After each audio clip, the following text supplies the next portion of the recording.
Hi, everyone, and welcome back to another show. My name is Tyler, and I'm here with Matt, the founder of ORATS. ORATS is an options analytics platform built on top of over 15 years of historical options data. Our dashboard is integrated with Tradier, meaning you can research and discover trades on our platform and then seamlessly send them through to your Tradier brokerage account. Today on the show, we're going to explain our max gain and max loss calculations in the positions view and show you some of our favorite tips for navigating the dashboard, like how to view the trade history for each position. Matt, do you want to share your screen and get us started? Sure. So yeah, let's back up there. What we want to do today. So this is all about risk and about knowing how your positions are going to fare if the market goes way up, way down, or stays the same, or does many other things. But usually, people want to know for stocks, especially, how they're going to do if the market goes down, or at least you should be. We used to watch this like a hawk when I had a market making firm and I backed traders, and we'd watch this every day, even live throughout the day, where risk was we would have calculations that said, okay, what's the worst thing that could happen to Amazon, let's say? It could be taken over and the volatility will fall to zero, or it could have an accounting irregularity and the volatility goes way up, or something like that. So we would be able to run through the riskiest or worst things that could happen in a stock, and then that helps you trade around it. I mean, you can either buy puts or buy a put or something, and see how you want to reduce some of the risk that you had. So that's what we're really talking about today, and how to look at risk at the option level, how to look at risk at the spread level, and how to look at risk at the symbol level, and I guess overall at for all symbols, Tyler. Yeah, and we get a lot of questions about it too.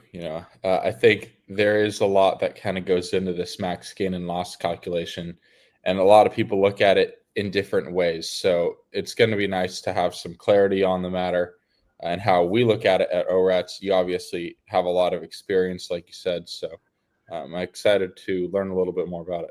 Yeah, I mean, definitely we could have more explanation on here, but at least we have the numbers, and we'll tell you how it goes, and Auto knows, and we'll have some mouse overs maybe a little bit better. See, but they're there, but maybe we have like a question mark or something where people could see it. So firstly, let's start with something kind of easy. So let's start with a long put. So here's a long put, way out of the money. Amazon's trading 250 in 39 days. You have the 195 put.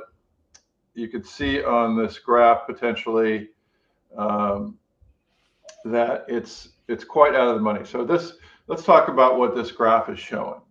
So firstly, this graph is a distribution you can see, and it's not quite a normal distribution. You could see like a little blip there and a blip up there.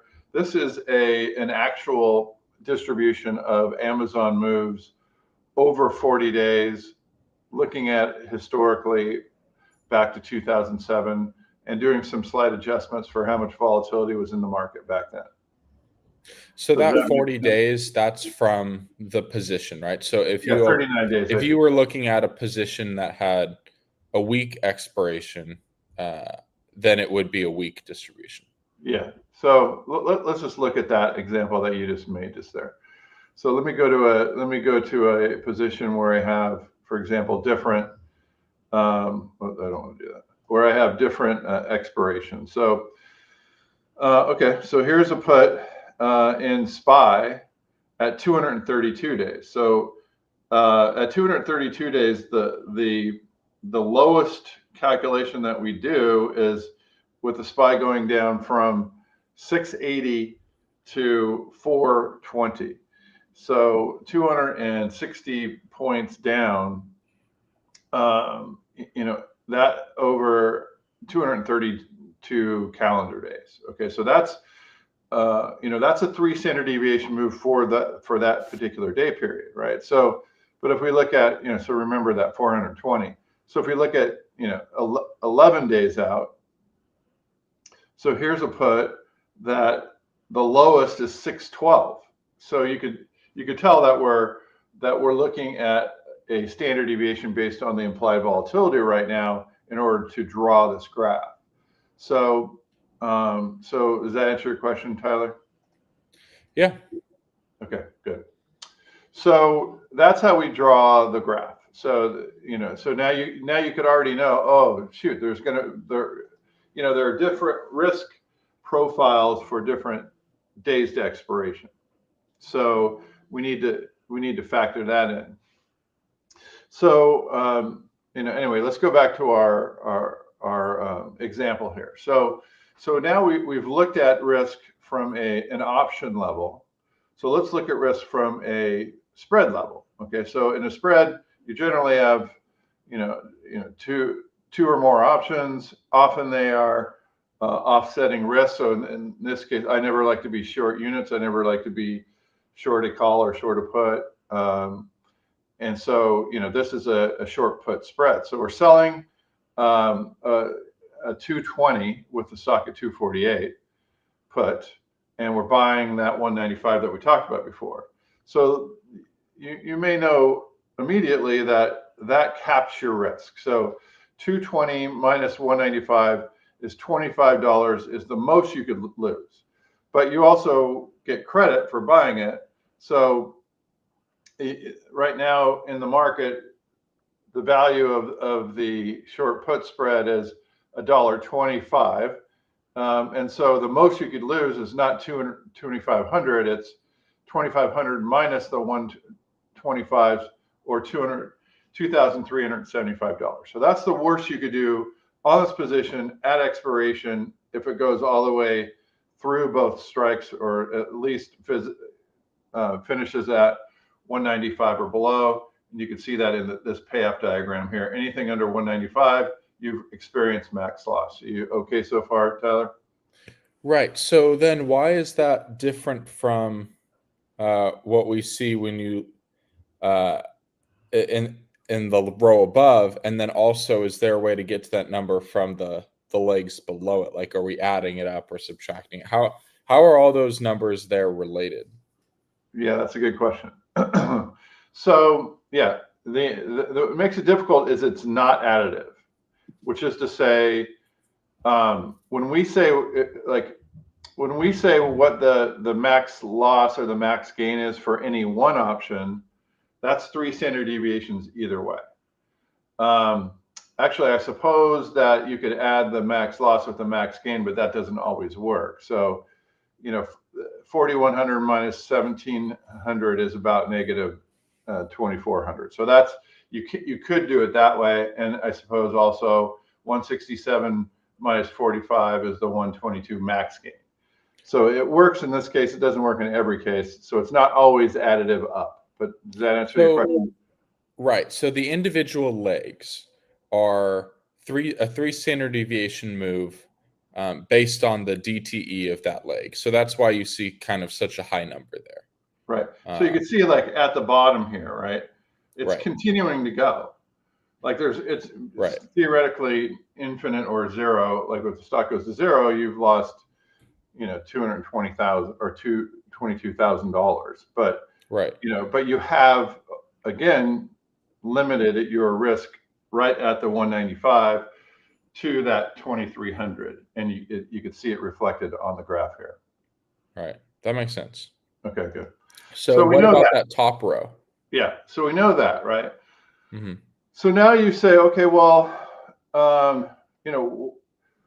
what do we do if we have different numbers here? Like, what do we do if we have like like in the SPY case, what do we do if we have, an 11 DTE, an 18, a 232? How do you marry all these? So that's the tough part, right? So what we would always do, from a trading firm perspective, is we would say, well, let's just look at what would happen if the stock goes up or down, just in general to these positions. So, like 1 day out, 2 days out, 3 days out, so what we do is we make 1 day, the standard deviation isn't great enough to make a big difference. So we found that like at 3 days, 3 standard deviations is, a good number to see a good amount of risk. I don't know if that makes sense or not, but, which is to say, like, if you want to look at a position, you can't. It doesn't really make sense to look at the max loss of a 232-day option where you could lose, $15,000, because it could move down to 420. Well, a 1 day option is not going to move down to 420, most likely. So you have to say, okay, well, how are we going to look at all my positions together and come up with some type of a overall profit and loss, based on where the market can go. Does that make sense? Yeah, I'm curious how that works for positions with less than 3 days to go. Well, all it is, the reason that we use 3 days is we just say, well, we want 3 standard deviations up or down. We don't really like move the DTE out, because if you move the DTE out past your 0 DTEs or 1 DTE or 2 DTEs, then it's just going to be basically stock. So we don't. Okay.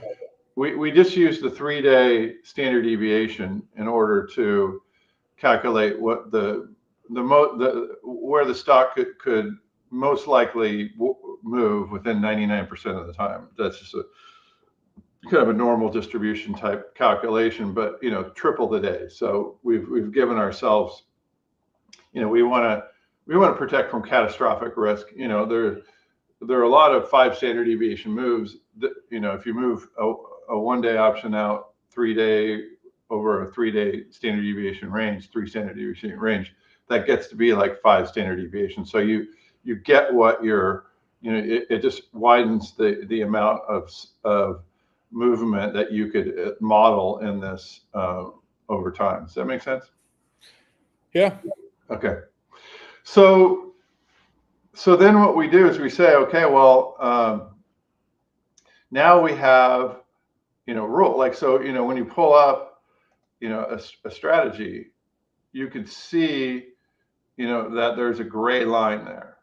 And should we tease out the other graph that you have, Tyler? Yeah, we can show the work in progress. Okay, this is a work in progress. No, but this is, just a bigger. We've been asked a lot for having bigger payoff diagrams, so it's a lot easier to see on this payoff diagram here. We've had our trade profile for many years, but now we're just making it bigger basically here. So now we're able to see this position on, and then if I zoom out, like the 651, we have that's worth 91 cents. That's out in 1121. This is 1111. So this expires today. Yeah, and these are farther out, short put spread, or this is a long put. Yeah, so this is a short put spread. So you could see that there's not only the expiration move, but there's also a line here that's kind of the line today, or you could change that line to move it up or move it back. You can't move it because we have this one, so we could take that position off. Let's just take that one short position off, and then we can model this a little bit easier.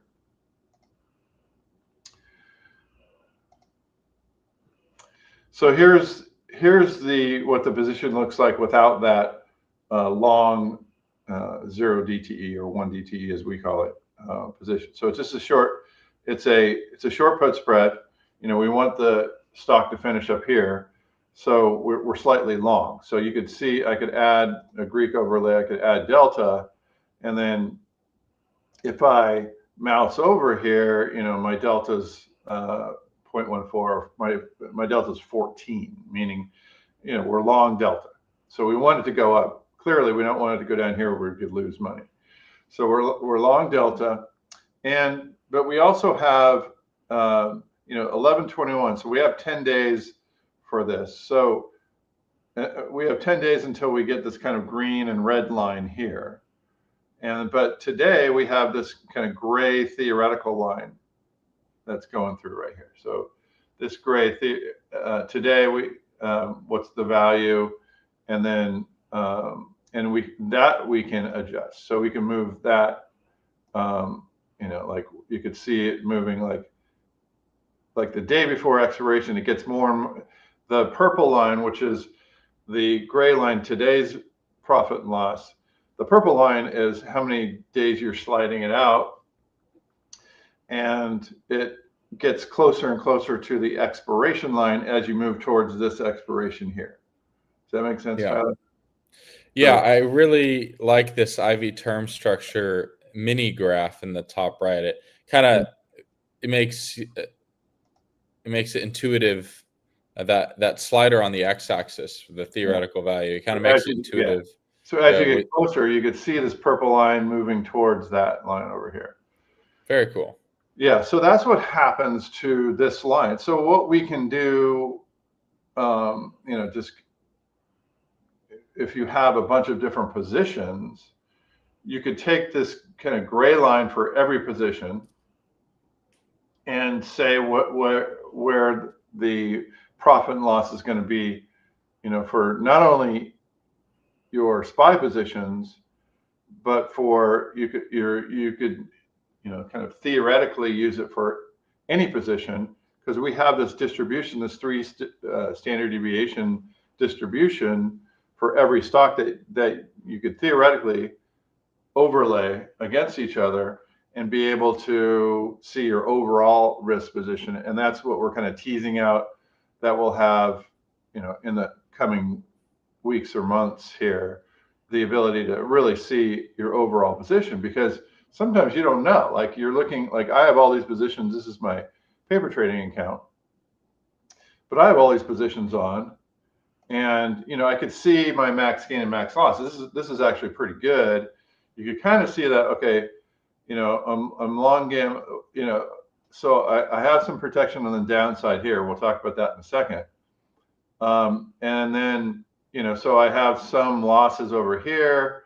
So my max losses and max gains, but you don't know if they're max losses going up or max gains going down or what. So whereas it's nice to see, it's not very informative until you start to overlay them, think about correlations and be able to adjust things like that to really, what you want to know is what happens if the market goes down 5% tomorrow. Like, how am I looking?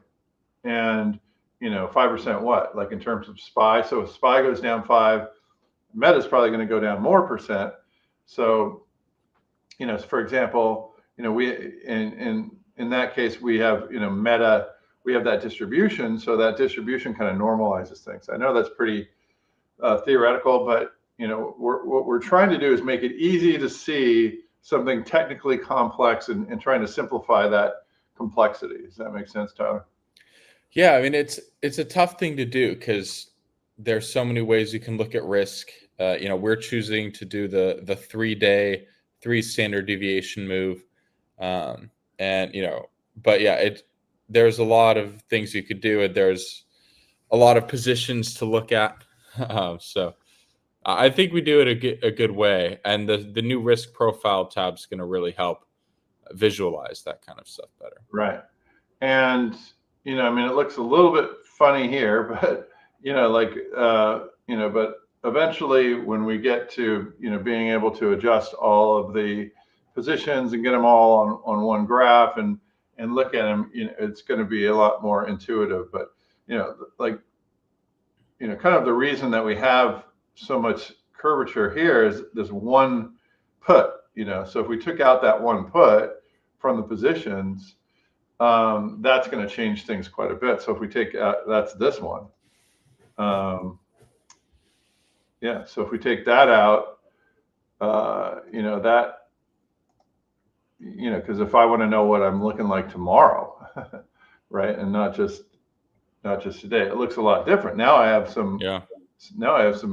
pretty great risk down there. Yeah.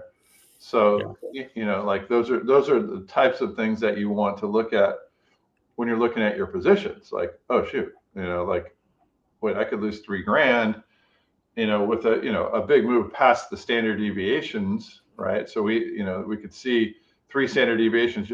Maybe you could see that on here is at this point right here. But you could see it continues out. So if there was a big move, really big move, multiple standard deviation move, we're in a little bit of trouble. Of course, I'm always protected, but so it's not unlimited risk. But this is pretty. You could tell I don't want to be screwing around with the stock going down here longer term. Yeah, I think what's helped me understand the distribution a little bit better is the probability of profit calculation. So maybe you can explain a little bit about how we derive that number, and it kind of makes sense then what those little numbers on the distribution nodes are showing. Yeah. So I mean, you were very interested in what all these percentages are, right? And those percentages show, historically where the stock has moved for this. Now we're looking at a three. I think it's a 3 day moves. So most of the moves you could see that like markets are kind of skewed to the upside and they have long tails on the left side. That's just how stocks tend to move. And so what you can do is you get a much more accurate probability of profit if you have a distribution that's more accurate. Like if you're just using a normal distribution and using a probability of profit calculation that kind of off the shelf, you're not going to get the right calculation. So what we do is we say, well, we know where the profit for this position is going to be had.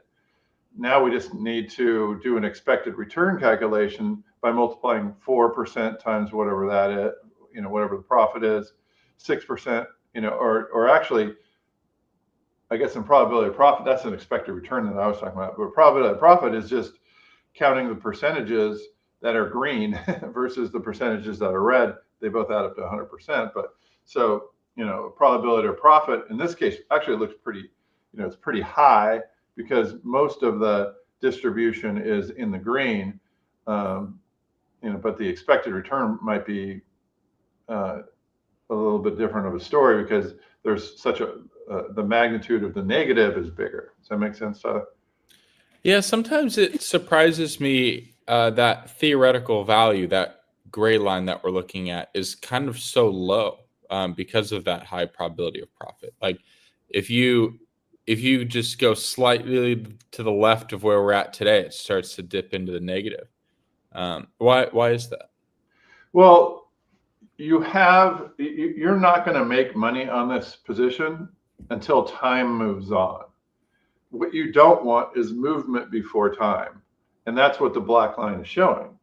The black line is just showing, dude, you're screwed if it goes down today, right? You need time to pass by for this position to make money. So that's, I think, answers your question. Got it. Okay.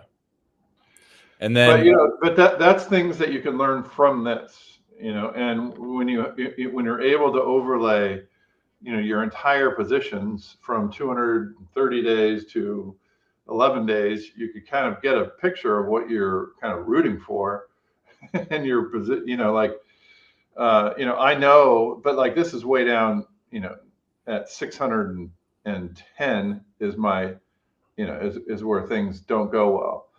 Another thing that you could do, in this case, you can move the day out, moving volatility, a bit could be interesting to look at, and how does that change things? So, there's a lot that you could do to kind of, make this a little bit more accurate. Like, so we'd want to know, like, what's our Vega down here? So, like you could see your volatility.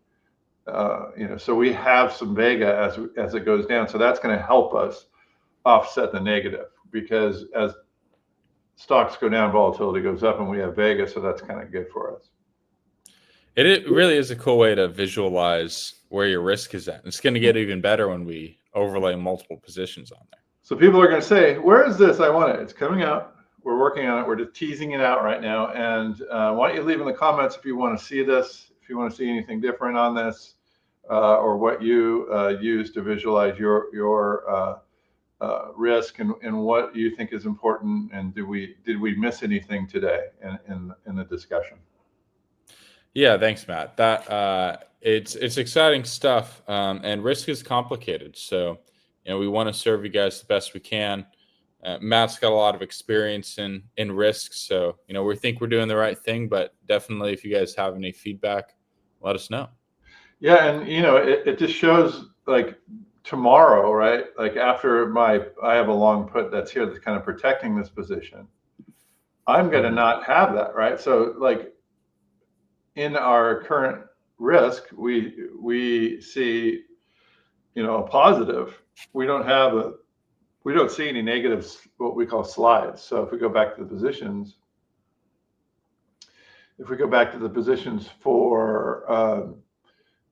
for SPY, you'll recall that it's positive both areas, right? And you'd be like, oh, no problem, right? Well, that positive is coming largely from this one put that's just kind of sitting there protecting your position. And that once that's gone, and it's only 15 cents, once that's gone, you have that extra degree of risk that we saw in the much more in sharper contrast in the graph that we use. So it's important and that's what we would do a lot on the floor. We would take positions out of our overall portfolio to see, well, in 2 days or tomorrow, what if that is gone? Then how do I look? So then I know I have to do something either today in order to move that. If I still want to protect my position like I'm protected now. So that's the benefit of it. Like the benefit of seeing this risk is doing things about and knowing what's going to happen, but also doing things, making decisions, and knowing, hey, I know that I'm taking this risk. So it's always a risk return type thing, and how much risk are you really taking in order to make a certain amount of money? So that's what we look at, Tyler. All right. Yeah, lots to learn. Thanks, Matt, for sharing your wisdom and the tools that we're making. If you guys have any questions, definitely leave a comment. If you guys have any suggestions as well, please do that there. We also have our AI chat agent Otto in the top right corner of our website and dashboard that you can ask about risk and max gain and those types of calculations, our distribution calculation. That kind of bleeds into the distribution edge, which we've talked about on other shows. So there's a lot to learn about ORATS and risk, and we're releasing new tools all the time. So thank you for watching, and thank you, Matt, for sharing all that. Thank you, Tradier, for hosting. We will see you guys again next week. Thanks, Ed.